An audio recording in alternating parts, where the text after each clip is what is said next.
Dios le bendiga a todos y a todas. En 3 minutos iniciamos. Bendiciones.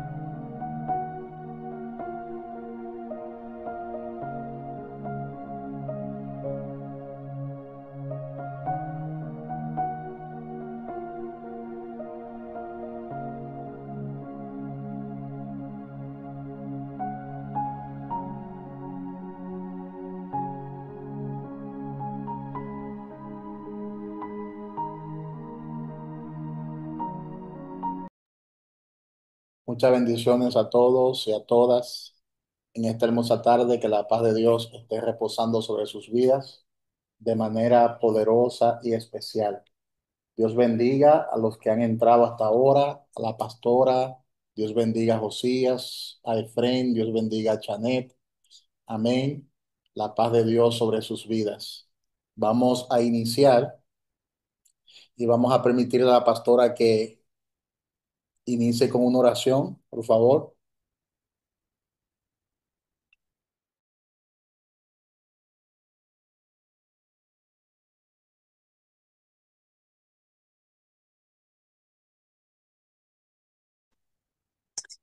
Aleluya.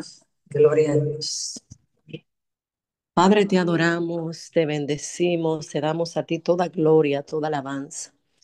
Gracias, Señor, por este tiempo maravilloso, donde a través de estos medios podemos aprender e impartir tu palabra. Gracias, Señor, por este tiempo maravilloso. Gracias, Señor, por tu favor, por tu misericordia, por este día grande. Gracias, Padre, por este día, por sustentarnos, por proveer, aleluya, todo para tus hijos. Creemos, Señor, en tu fidelidad y en tu bondad y amor. Gracias, Señor. Sabemos que a través de tu palabra podemos adquirir sabiduría. Gracias, Señor, porque tu favor y misericordia está hacia nuestras vidas.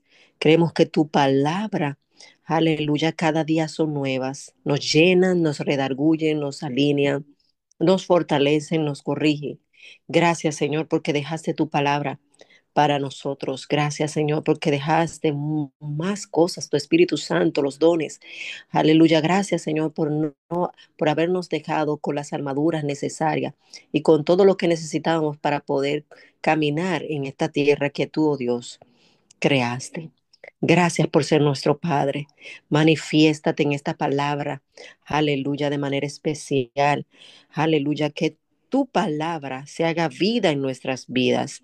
Hoy sé que, Señor, aprenderemos aún más de tu palabra en el nombre poderoso de Jesús. Estamos dispuestos, Señor, a aprender más de tu palabra.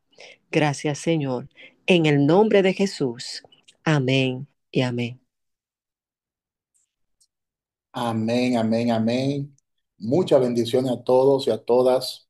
Hoy entramos al estudio bíblico número 6.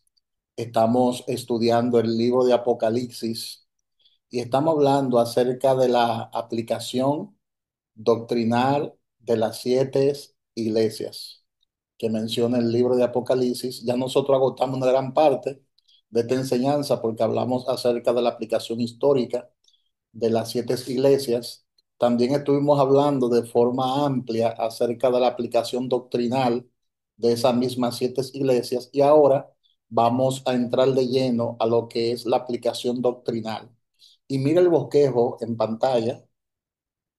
Ese es el bosquejo que vamos a analizar hoy, que vamos a desarrollar hoy.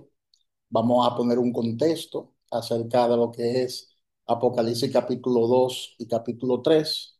Vamos a hablar acerca de la perspectiva de Juan, cuando Juan fue tomado y trasladado en el espíritu a otro tiempo. También vamos a hacer referencia a la profecía de Daniel, ya que Daniel hace un gran aporte acerca de los tiempos venideros cuando habla acerca de las 70 semanas de Daniel. por la 70ª semana del libro de Daniel.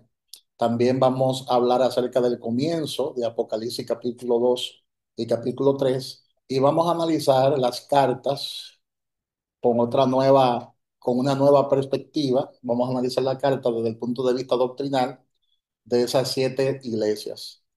De manera que en la enseñanza pasada estuvimos hablando acerca de los arrebatamientos.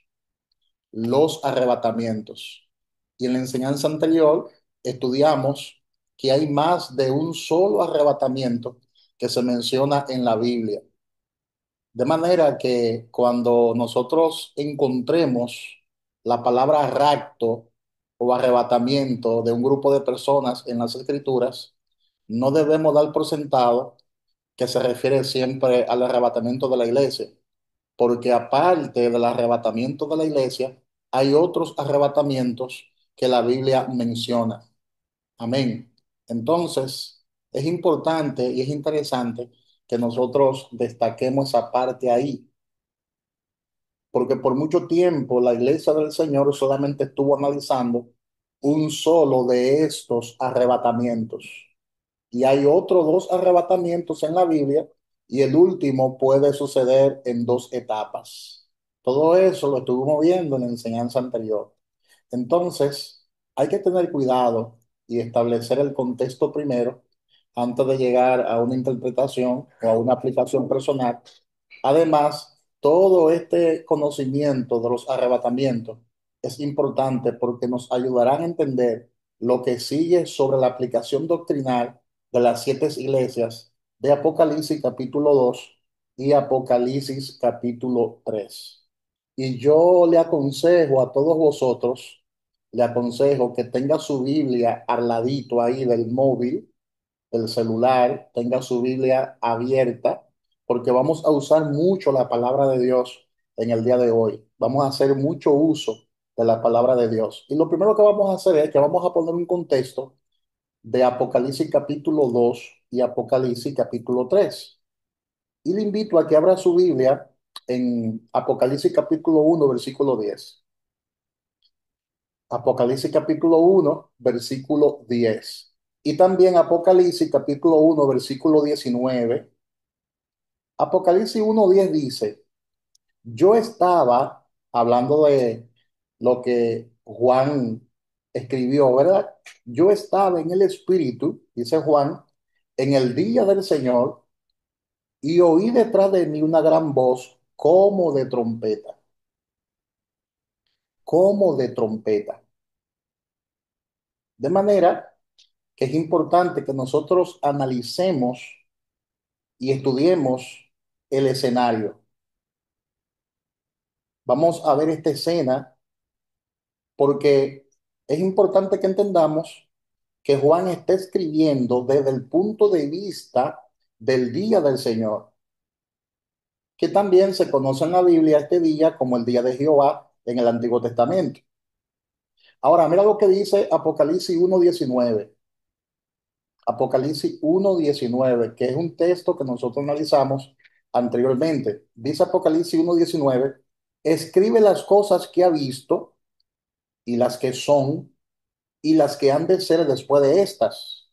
Entonces, cuando él escribe acerca de las cosas que ha visto, está escribiendo sobre lo del pasado desde su punto de vista de la segunda venida del Masaya. Porque acuérdense que yo estuve enseñando que el apóstol Juan estaba físicamente en la isla de Patmos, pero fue trasladado en el espíritu a otro tiempo. ¿A qué tiempo, pastor? Fue trasladado a los tiempos de la tribulación y de la gran tribulación. Por eso el Señor le dice, escribe las cosas que ha visto, escribe las cosas que son y escribe las cosas que han de venir después de esta. O sea, él fue transportado en el espíritu a otro tiempo y pudo ver en el tiempo futuro lo que va a acontecer. Todavía eso no ha pasado, pero ya Juan vio todo lo que va a pasar en el futuro, porque fue trasladado, fue llevado a otra época, fue llevado a otro tiempo. Y él pudo ver la segunda venida del Masaya, él pudo vislumbrar la segunda venida del Mesías. Entonces, Todo lo que Juan vio incluye los eventos que tomarán lugar en la tribulación y también que tomarán lugar en la gran tribulación. Juan vio todo esto. Juan vio los 3 años y medio de aparente paz y también Juan vio los 3 años y medio de destrucción. Todos esos 7 años que habla Daniel en su 70ª semana, Juan lo pudo ver porque fue transportado en el tiempo en virtud a lo que establece Apocalipsis 1:19. Entonces, yo quiero que usted abra su Biblia junto conmigo, porque es importante que analicemos esto. En el libro de Daniel, capítulo 9 versículo 27. Todos con la Biblia abierta en el libro de Daniel, capítulo 9 versículo 27, alguien que busque ese pasaje de la Escritura, y primera de Tesalonicense, capítulo 5 versículo 2 y 3. Yo quiero que alguien me lea Daniel 9:27. ¿Quién lo lee? Daniel 9:27. Quiero que estén atentos con su Biblia en la mano, porque si no tienen la Biblia disponible, no va a entender la explicación que viene a continuación, no la va a entender, créame que sí. Entonces, si usted, cada vez que yo doy un texto, usted busca la Biblia, pues entonces la enseñanza es mucho más efectiva. Entonces, Daniel 9:27, ¿quién lo lee? De las personas que están ahí conectadas, por favor, me levanta la mano. Gloria a Dios. Daniel 9:27.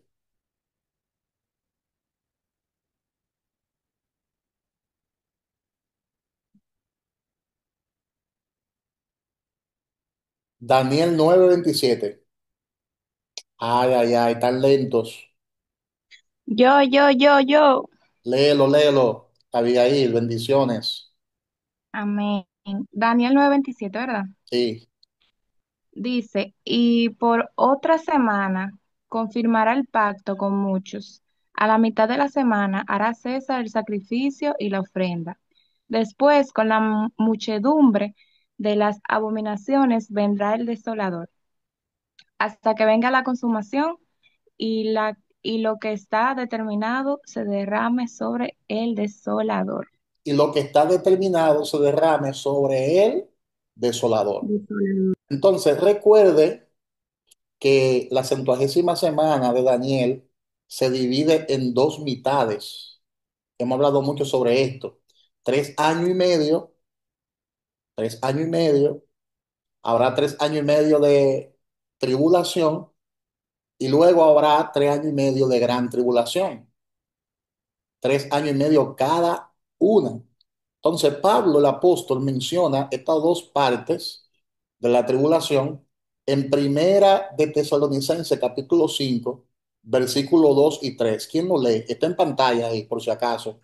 Está en pantalla. Primera de Tesalonicenses 5 del 2 al 3. ¿Quién lo lee? Chanet, léelo. Amén. Lo voy a leer de aquí de la pantalla, pero imagínense, ¿verdad? Claro. Porque vosotros sabéis perfectamente que el día del Señor vendrá así como ladrón en la noche, que cuando digan paz y seguridad, entonces vendrá sobre ellos destrucción repentina, como los dolores de una mujer encinta, y no escaparán. Conforme a la palabra, nosotros podemos observar que el apóstol dice que los primeros 3 años y medio son de paz y seguridad, porque según Daniel 9:27 habrá un pacto de paz que se establecerá por la obra del anticristo. Los últimos 3 años y medio de la tribulación serían entonces de destrucción repentina. Por eso, a esos últimos 3 años y medio, la Biblia le llama que será un tiempo de gran tribulación. ¿Por qué? Porque la tribulación de aquel tiempo será grande en extremo. Esos últimos 3 años y medio será cuan nunca antes se ha visto en la faz de la tierra. Entonces, hasta ahí estamos claros. Habrán 3 años y medio de paz y de seguridad y luego habrán 3 años y medio de gran tribulación. Entonces, esos 3 años y medio últimos, que serán de gran tribulación, se describen con lujo de detalle en Apocalipsis capítulo 4 hasta Apocalipsis capítulo 19. O sea, en todos esos capítulos del 4 hasta el 19 tenemos un registro de lo que Juan vio acerca de la destrucción repentina de la gran tribulación, que es la última mitad de la tribulación. O sea, habrá, número uno, vuelvo y repito, que esto es importante, habrá, número uno, 3 años y medio de paz y de seguridad. Son 3 años y medio de aparente paz, entre comillas. Pero luego entonces vienen 3 años y medio de destrucción repentina, que la palabra le llama la gran tribulación. La gran tribulación. Entonces todo esto es bastante importante que nosotros lo entendamos por la palabra, por la palabra.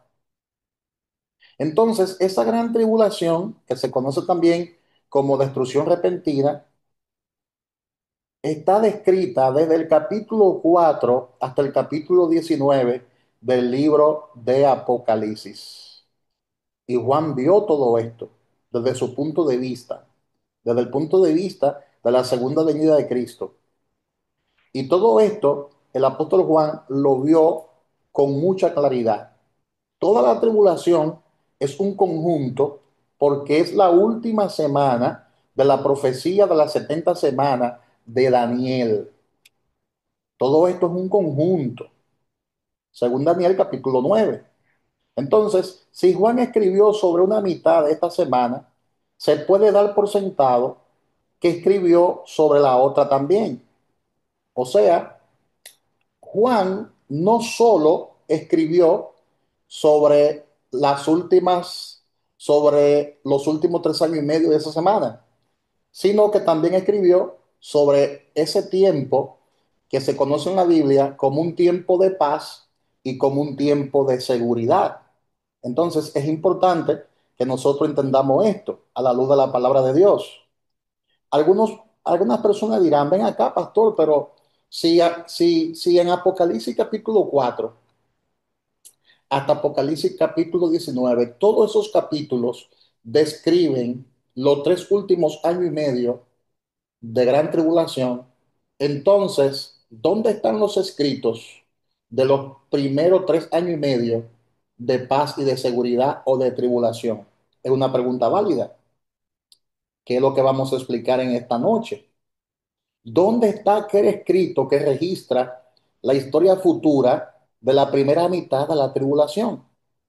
Entonces, esa primera mitad, escuche bien esto para que lo apunte, esta primera mitad, porque son 7 años de tribulación, 3 años y medio de aparente paz y 3 años y medio de destrucción repentina. Entonces, esos primeros 3 años y medio de aparente paz o de paz y de seguridad se encuentran plasmados en Apocalipsis capítulo 2 y Apocalipsis capítulo 3.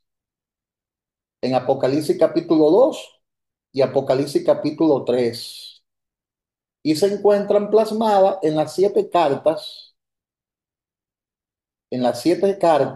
a las 7 iglesias de la tribulación. Entonces, eso es importante que nosotros lo entendamos.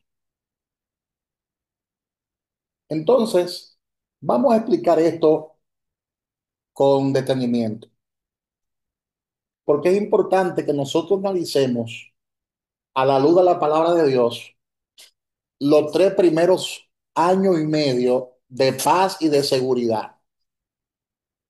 ¿Qué pasará en esos primeros 3 años y medio de paz y de seguridad? Porque a partir de Apocalipsis capítulo 4, escuche bien esto, a partir de Apocalipsis capítulo 4 es donde comienzan los 3 años y medio de gran tribulación. Entonces, en Apocalipsis capítulo 2 y capítulo 3 se habla solamente de los 3 años y medio de paz y de seguridad. Entonces, es importante que entendamos algo, y es que en esos primeros 3 años y medio de paz y de seguridad, habrá iglesias en la tierra. Vuelvo y repito, para que entiendan esta parte acá. habrán iglesias en la tierra. Es decir, los que no se fueron en la primera vuelta, los que no se fueron en el arrebatamiento de la iglesia, se quedarán. Una gran parte se va a quedar aquí en la tierra y entonces pasará por ese proceso de tribulación. Y yo quiero que usted piense por un momento en la condición en que se encuentran muchos cristianos hoy y en la condición en que se encuentra el cristianismo en sentido general hoy en día. Hay miles de iglesias cristianas llenas de inconversos. Por ejemplo, gente que cree que está salva, pero no lo está. Gente que cree que es salva, pero no lo es. Entonces, en 1 Corintios, capítulo 15, versículo 1 y 2, el apóstol Pablo escribió acerca de los que habían creído en vano. 1 Corintios, capítulo 15, versículo 1 y 2. ¿Quién lo lee? 1 Corintios 15, 1 y 2. Alguien que lo lea. Janet. Amén. Además, os declaro, hermanos, el evangelio que os he predicado, el cual también recibisteis, en el cual también perseverasteis, por el cual asimismo, si retenéis la palabra que os he predicado, sois salvos y no creísteis, ¿verdad? Creísteis en vano, no creísteis en vano, perdón. Esto quiere decir que hay creyentes en las iglesias de hoy en día que no son salvos, personas que dicen Señor, Señor, pero que aún no son salvas. Y tenemos un ejemplo en Mateo 7, 21 al 23, donde en aquel día muchas personas le dirán al Señor, Señor, pero en tu nombre profetizamos, en tu nombre echamos fuera demonios, y el Señor le dirá, apartado de mí, no conozco, hacedor de maldad. Entonces, alguien cree en vano. Oye bien, hay personas que creen en vano, pero no basta con creer, hay que nacer de nuevo, hay que nacer del agua y del espíritu. Por eso la palabra le llama, creyeron, pero no lograron nada. Porque para lograr nacer de nuevo, hay que ser engendrado, no por voluntad de carne, ni por voluntad de varón, sino por voluntad de Dios. Y hay que arrepentirse de todos los pecados. Entonces, hoy en día son muchas las personas que lamentablemente están propagando un evangelio fácil, un evangelio solamente de bendiciones y de felicidad. Y todo eso lo hablamos en las enseñanzas anteriores. La iglesia de la Odisea del siglo XXI es una iglesia acomodada, es una iglesia que lo tiene todo, hablando en términos materiales, pero no tiene lo más importante, no tiene integridad, no tiene santidad, no tiene visión. Entonces son muchas las iglesias que hoy en día están descuidadas espiritualmente hablando. Por eso habrán iglesias en el tiempo de la tribulación. En esos primeros 3 años y medio habrá una iglesia aquí en la tierra. Habrán personas, habrán creyentes, porque esa es la condición de muchos miembros hoy en día en las iglesias. Hay muchas personas que incluso solamente predican un mensaje de bendición, donde hacen mucho énfasis en lo que es la bendición económica, la prosperidad, y hablan del éxito, hablan de la victoria, pero no le enseñan a la iglesia cómo vivir una vida piadosa, cómo vivir una vida entregada, llena de humildad, de mansedumbre, de templanza. Hay personas que realmente y efectivamente usted la ve y sabe que esa persona no ha nacido de nuevo, porque la misma palabra dice, por sus frutos lo conoceréis. Y el evangelio no solo es bendición y prosperidad. El evangelio no es solo experiencias sobrenaturales o místicas. Hay que nacer de nuevo. Hay que exigirle a las personas que tienen que arrepentirse con todo su corazón, porque de esa manera es que somos salvos, porque con el corazón se cree para justicia y con la boca se confiesa para salvación. Hay que convertirse de corazón al Señor, porque si usted no se convierte de corazón al Señor, la palabra dice en Primera de Corintios, capítulo 15, versículo 1 y 2, que entonces tú estás creyendo en vano y por lo tanto no te irá en el arrebatamiento porque tú no has nacido de nuevo y solo serán arrebatados y serán transformados aquellas personas que hayan nacido del agua y del espíritu. El que no nació de nuevo, entonces se va a quedar y va a pasar por este proceso conocido en la Biblia como la tribulación. ¿Te das cuenta? La tribulación, que son los primeros 3 años y medio de paz y de seguridad. Ahí es donde el anticristo también se va a manifestar y va a entrar en escena. Entonces, los verdaderos cristianos se irán en el arrebatamiento de la iglesia, que es un arrebatamiento pre-tribulación. Pero no todo el mundo es un verdadero cristiano. No todo el mundo ha nacido de nuevo. No todo el mundo ha dado fruto digno de arrepentimiento. Oye bien lo que dice el apóstol Pablo en Romanos capítulo 1, versículo 16 hasta el 18. Dice el apóstol Pablo, porque no me avergüenzo del evangelio, porque es poder de Dios para salvación a todo aquel que cree, al judío primeramente y también al griego. Porque en el Evangelio la justicia de Dios se revela por fe y para fe. Como está escrito, mas el justo por la fe vivirá. Porque la ira de Dios se revela desde el cielo sobre toda impiedad, sobre toda injusticia de los hombres que detienen con injusticia la verdad. ¿Te das cuenta de lo que la palabra dice? Y dice Proverbios 11:4. Oye lo que dice Proverbios 11:4. El libro de Proverbios 11:4 dice, no aprovecharán las riquezas en el día de la ira, mas la justicia librará de muerte.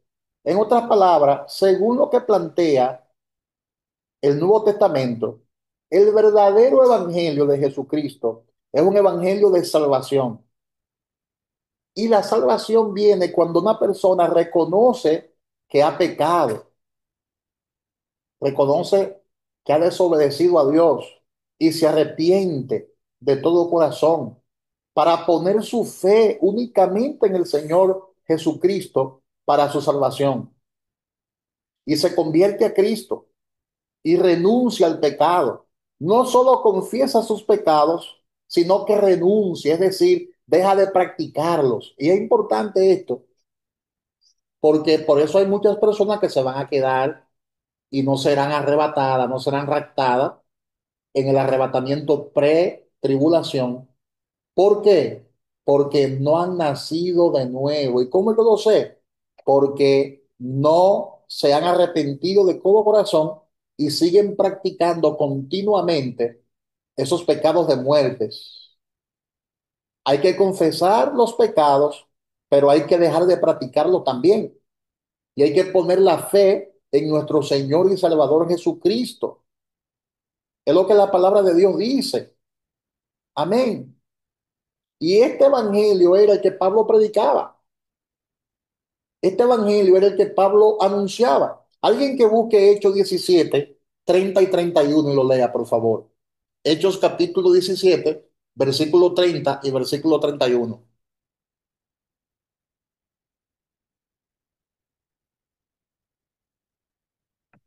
Gloria a Dios. ¿Quién lo lee? Lo puse en pantalla ahí para que lo vea. Gloria a Dios. Hechos, míralo aquí donde está en pantalla. Nicole. Hechos 17, 30 y 31. Amén. Leemos en el nombre de Jesús. Pero Dios, habiendo pasado por alto los tiempos de esta ignorancia, ahora manda a todos los hombres en todo lugar que se arrepientan, por cuanto ha establecido un día en el cual juzgará al mundo con justicia, por aquel varón a quien designó, dando fe a todos con haberle levantado de los muertos. Y Hechos 20 y 21, léelo ahí mismo. ¿Qué dice?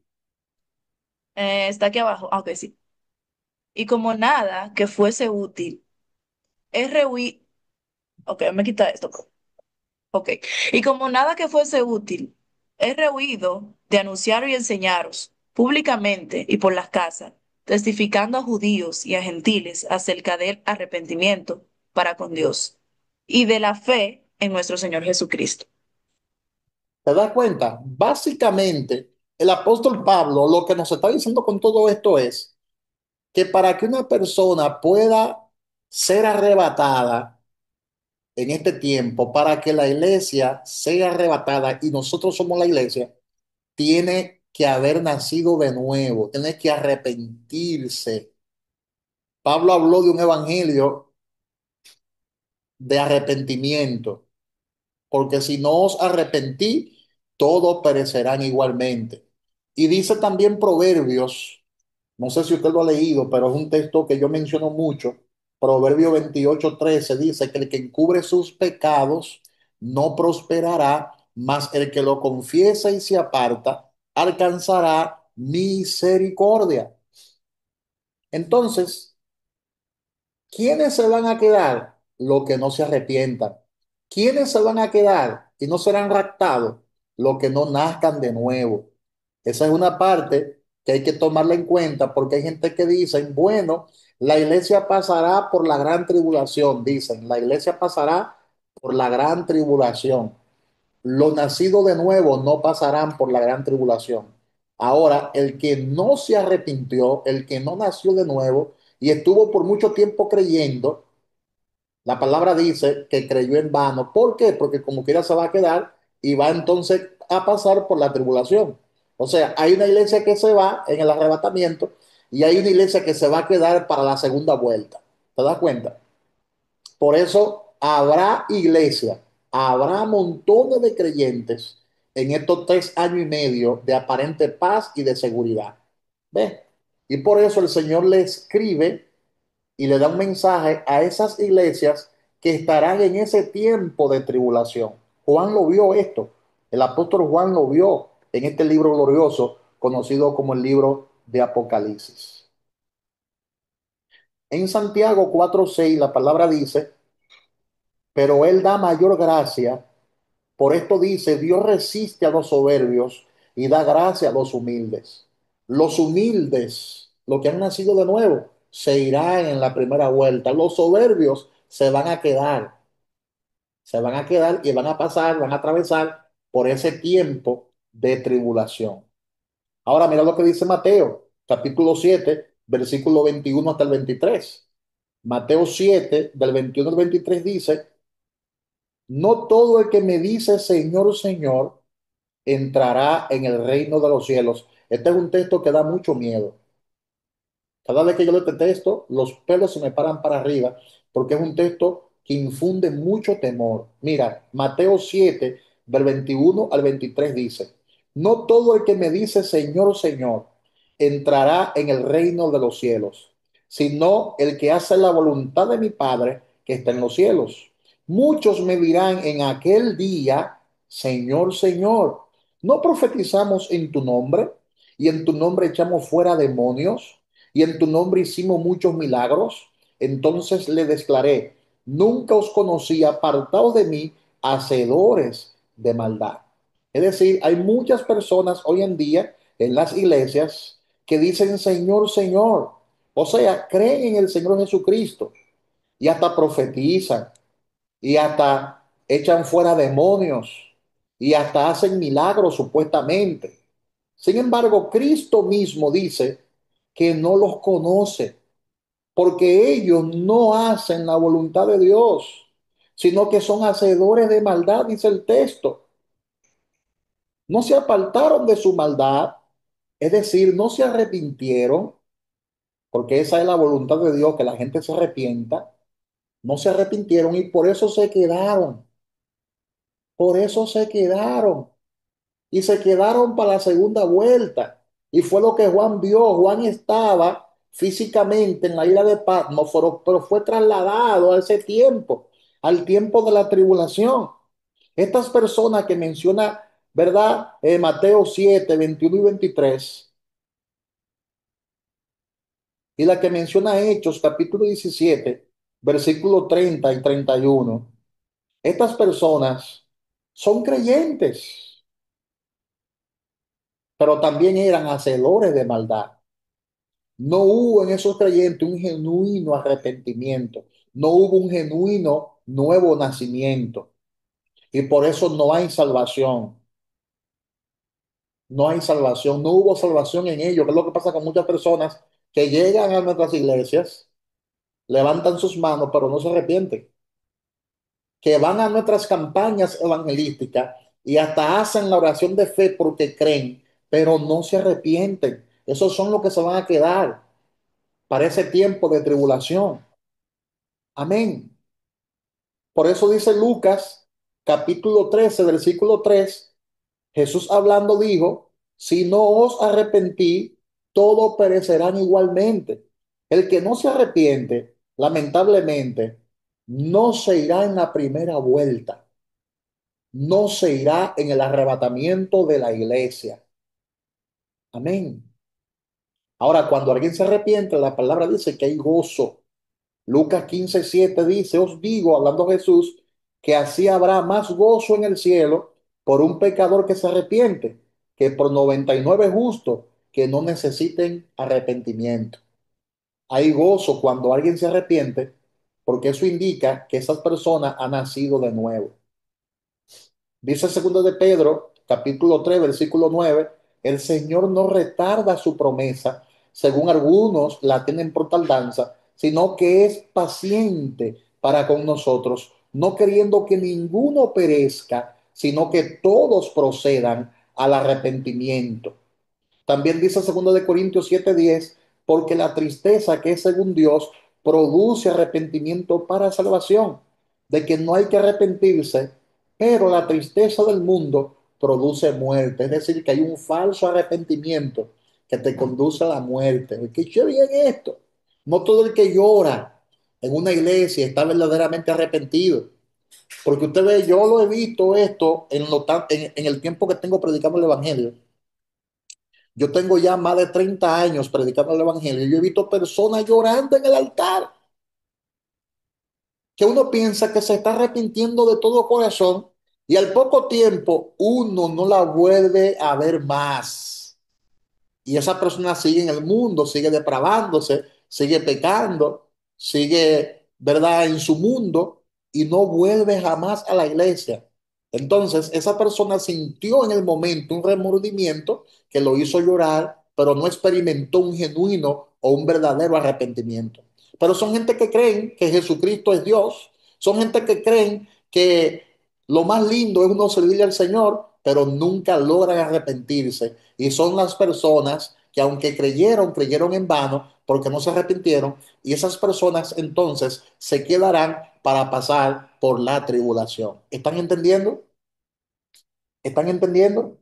Entonces, esos primeros 3 años y medio de 7 años, porque son 7 años de tribulación, esos primeros 3 años y medio se encuentran plasmados doctrinalmente en Apocalipsis capítulo 2 y Apocalipsis capítulo 3, que es el mensaje que Dios le da a esas iglesias que se queden, a esas personas que se queden en ese tiempo de tribulación, de tribulación. Todo esto es bien importante. Todo esto es sumamente importante. Y por eso el Señor le deja unas cartas a esas 7 iglesias que estarán en el tiempo de la tribulación, según Apocalipsis capítulo 2 y Apocalipsis capítulo 3. Amén. Yo sé que de esas cartas que están dirigidas para esas iglesias del futuro que estarán viviendo en ese tiempo de tribulación, yo sé que también ahí hay un mensaje en esas cartas, lo hemos dicho antes, hay un mensaje para la iglesia de hoy, pero no todo lo que está en la carta se está refiriendo a la iglesia de hoy, sino que se refiere a la iglesia de la gran tribulación, a la iglesia de la tribulación. No se está refiriendo en todo su contexto a la iglesia de hoy. Por eso le hablé de tres tipos de aplicación. Le hablé de la aplicación histórica y hablamos que esta carta también se puede aplicar históricamente. Hablamos también de la aplicación personal y ahora estamos hablando de la aplicación doctrinal, de la aplicación doctrinaria. Es un tipo de iglesia que estará en ese tiempo. Cuando el anticristo se manifieste, el hombre de pecado, esa iglesia existirá en esa época, en ese tiempo. Nosotros ya no estaremos aquí. Recuerde que nosotros ya no estaremos aquí. Amén. Eso es bien importante que lo entendamos. Es bien importante que lo entendamos. Hay una iglesia que se va en la primera vuelta y hay otra iglesia que se quedará para la segunda vuelta. En cada una de las siete cartas de Apocalipsis capítulo 2 y Apocalipsis capítulo 3 hay algo que no se puede aplicar a un cristiano de hoy en día. Hay algo que no se puede aplicar a la iglesia actual, que es el cuerpo de Cristo. Hay algo que no se puede aplicar a nosotros hoy en día. Por esto sabemos que la aplicación doctrinal tiene que tratar de otra dispensación y no de la dispensación nuestra. Porque acuérdese que nosotros estamos en la dispensación de la gracia. Entonces, estas iglesias en Apocalipsis son congregaciones de los creyentes que se quedaron después de nuestro arrebatamiento. ¿Te das cuenta? Son personas que se quedaron después de nuestro arrebatamiento, pero son creyentes, pero fueron creyentes que nunca nacieron de nuevo y se quedaron por eso. Y Dios le dará una segunda oportunidad a ellos. Dios le dará una segunda oportunidad a esas personas que creyeron, pero que creyeron en vano y por eso se quedaron, porque nunca se arrepintieron. Vamos a ver qué dice Segunda de Tesalonicenses, capítulo 2 versículo 7 hasta el 12. Alguien que lo lea, lo tengo ahí en pantalla para que alguien me lo lea. Segunda de Tesalonicenses, capítulo 2 del 7 al 12. Que me levante la mano el que quiera leerlo, porque esto hay que analizarlo con punto y coma. Darle, léelo. Gloria a Dios. En el nombre de Jesús, porque ya está en acción el misterio de la iniquidad. Aleluya. Sido que, sino que hay quien Solo que hay quien al presente lo detiene. gracias, solo que hay quien al presente lo detiene, hasta que él a su vez sea quitado de en medio. Y entonces se manifestará aquel inicuo a quien el Señor matará con el espíritu de su boca y destruirá con el resplandor de su venida. Inicuo cuyo advenimiento es por obra de Satanás, con gran poder y señales y prodigios mentirosos, y con todo engaño de iniquidad, para los que se pierden, por cuanto no recibieron el amor de la verdad para ser salvos.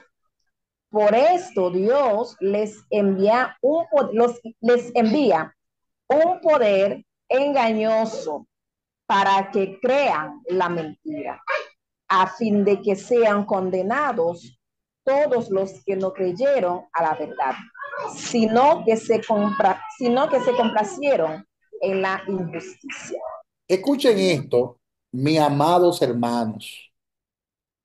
Después de nuestro arrebatamiento, después de que nosotros desaparezcamos, después que seamos raptados, puede ser que haya mucha confusión por un poco de tiempo, porque muchos dirán, ¿dónde está mi hermano? ¿Dónde está mi abuela que se fue?